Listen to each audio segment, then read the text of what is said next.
Entender de alguna manera de qué estamos hablando, ¿no, Nico? Así es, vamos a ver cómo afectó las tarifas a la economía argentina, que recordemos, en el mes de junio cayó un 5,8% la actividad industrial, y vamos a ver cuáles fueron los principales rubros que sufrieron caídas. Ahí, como estamos viendo, el que más cayó fue el rubro de caucho y plástico, con una baja de 9,9%, seguido por calzado y marroquinería con una baja del 5,5%. La industria alimenticia bajó un 5,2% y los textiles un 3%. Estos cuatro sectores cayeron más que nada, según CAME, que fue quien dio a luz este informe, fueron las tarifas, la financiación y, por último, también algo que volvió a preocupar a los productores, que es la importación. Sí, exactamente. Y en una de las últimas conferencias que brindó el presidente Mauricio Macri hablaba de esto, Andrés, ¿no? De empezar a generar dentro nuestras propias industrias, nuestra pyme. Pero ¿cómo se hace con estos precios? No parece posible. En realidad, la pyme es la que está más castigada por todo este contexto que se comenta, caída en la demanda interna, Sí. que representa algo así como el 70% de lo que se produce. La pyme le impacta los mayores costos laborales, le impacta todo el tema tarifario y por sobre todo que no vende, no tiene venta. Aquí también hay que señalar que la Secretaría de Comercio de la Nación tuvo un camino que yo describiría como errático. Al poco del cambio de la gestión, rápidamente se quisieron desarticular todos los mecanismos que venían de las gestiones de Guillermo Moreno y de Axel Kicillof, ustedes recordarán. Sí. Entonces se quiso eliminar todo eso, se quiso deshacer los planes de 12, de cuotas fijas, etc. Al poco tiempo se dieron cuenta que eso era impracticable, que no lo podían hacer, que se les deprimía inmediatamente el consumo, entonces los quisieron reimplantar. Después dijeron, bueno, reimplantamos 12, después dijeron ponemos 18, después dijeron, bueno, que queden cuotas fijas, no, que lleve un interés, etc. Entonces, al momento de consumir, lo peor que puede ocurrir a un consumidor es que no sepa finalmente cuánto cuestan las cosas, como se decía recién, es decir, yo quiero comprarme algo y no sé cuánto vale. Y si además me quiero financiar ese consumo, tampoco sé cuánto me va a costar ese financiamiento, porque si me lo da una tarjeta de crédito, las tasas son exuberantes, es decir, realmente son impagables.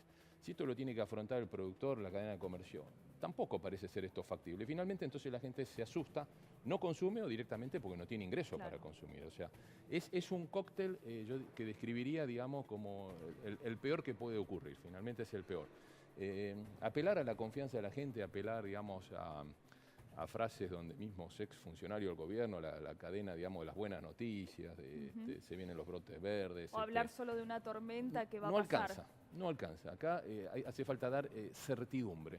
Lo piden los empresarios, lo piden los consumidores, es de sentido común. Decir, cuánto va a estar el dólar, cuál va a ser la tasa de interés, cuál va a ser la inflación, cuánto me van a costar las cosas, cuánto me van a aumentar las tarifas. Es decir, darle a la previsibilidad a la gente para que se pueda organizar su presupuesto familiar, que por sí ya es exiguo, pero por lo menos pueda llegar a fin de mes. A organizarse, que es lo mínimo que se espera que pueda ocurrir. Bien, gracias, Andrés.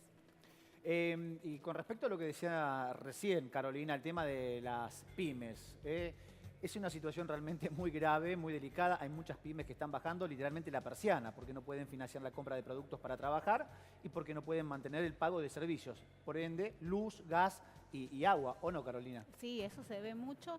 Y fíjate, si vamos a sectores puntuales, cuando hablamos de una pyme podemos hablar incluso de una panadería, para no irnos tan lejos o que sea tan descabellado y que los consumidores lo puedan entender.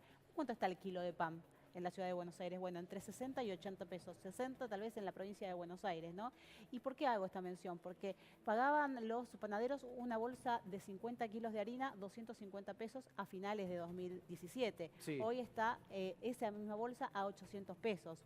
Eso sumado a la incidencia de lo que es los consumos de eléctricos y de gas, esenciales para esta industria, para este comercio en particular, hacen que se inflaran de esa forma y por eso pasamos de 35, 40 pesos, aún se lo sigue encontrando en algunos lugares a ese precio el pan, a 60. ¿Sabes por qué se sigue encontrando en algunos lugares a 35, 40 precios? Porque están trabajando con persianas bajas, denunciados por el mismo sector, panaderías que trabajan en negro, como se menciona, justamente, porque no pueden tener empleados en blanco y no pueden estar en una situación como correspondería. Algunos dicen que dejan de trabajar como pymes. El ejemplo de la panadería es muy bueno, Carolina, y pasan a utilizar la definición de reparto de pan, como para evitar justamente el pago de cargas sociales aquellos quieren trabajar en blanco y no pueden sostener lo que se está cobrando, pero no quedarse sin laburo, porque no pueden llegar entonces a fin de mes y no tienen cómo ingresar un peso. Esto también se da en la provincia de Buenos Aires. Es lo que decías recién, Carolina, de trabajar a la persiana cerrada, tratando de poder subsistir, de alguna manera.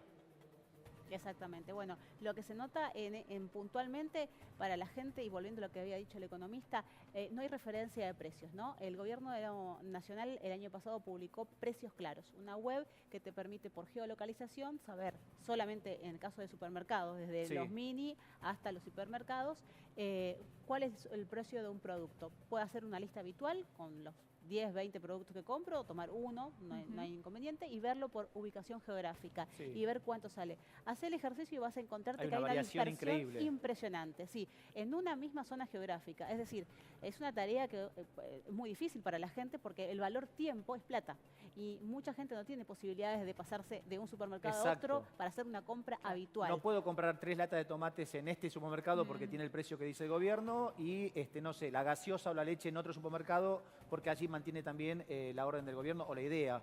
O sea, es lo que decías, tiempo y gasto. Exactamente. Hay que tener presente justamente que... ¿No cabe una sanción? Sí. Bueno, ¿no tendría que caber una sanción en los comerciantes en que hacen realidad, esto? sí. Parece que faltan inspecciones, ¿no? Y no ha funcionado en el gobierno anterior ni en este. Eso hay que recalcarlo. Sí, no es ni de uno ni de otro. No ha funcionado en ningún momento porque si no tendríamos una solución a este problema que parece que desde hace 5 años a esta parte no encuentra solución. Sumado a que en algún momento no creímos en los índices de inflación y lo pusimos en duda en el mes de mayo cuando dio 2.1. Recordemos nuevamente, ¿no?, que pusimos la lupa sobre ese tema. La gente descree, la gente está preocupada y no solamente descree de los índices o los números oficiales, sino también cuando tiene que hacer una denuncia. Por eso es que nos llama. Fíjate que si haces, ¿cuántas relaciones de consumo tiene un ciudadano cualquiera? Es decir, tiene una tarjeta de crédito, está vinculado con algún servicio público, consumió en algún bar durante un mes. Y fíjate la cantidad de reclamos que hay en defensa del consumidor. Son ínfimos. Justamente eso te demuestra que la gente no cree en el sistema y entonces no va a permitir, digamos, no va a funcionar justamente esta cantidad de reclamos que debería existir. Entonces se requiere de una mano más fuerte, en buen sentido, ¿no?, con mayor presencia, en este caso de la Secretaría de Comercio, cosa que no se ve y la gente está preocupada porque justamente no alcanza la plata y si no ayudan con una referencia de precios, bueno, la situación se hace más compleja, ¿no? Sumado a eso, también, ¿sabes dónde hay otra cuestión que analizar? En lo que hace a tarifas. María Eugenia Vidal habló de... Hagamos un punto ahí, hagamos un punto ahí porque me quedé con la última frase. Mechi, esto de que ¿cómo se llega a fin de mes? La plata no alcanza. Bueno, realmente escuchando este panorama uno piensa que no se puede llegar a fin de mes, ¿no? ¿Cómo hace el trabajador para extender su dinero? Antes se utilizaba por ahí a principio de mes separar algo del dinero, tener un poco de poder de ahorro. Eso ya no existe. No, eso ya no existe. Como señalaba recién la colega, mucha gente se está agrupando para hacer compras. Compras de orden comunitario, compras donde entre varios traten de ir al mercado central, por ejemplo, y conseguir los productos más baratos.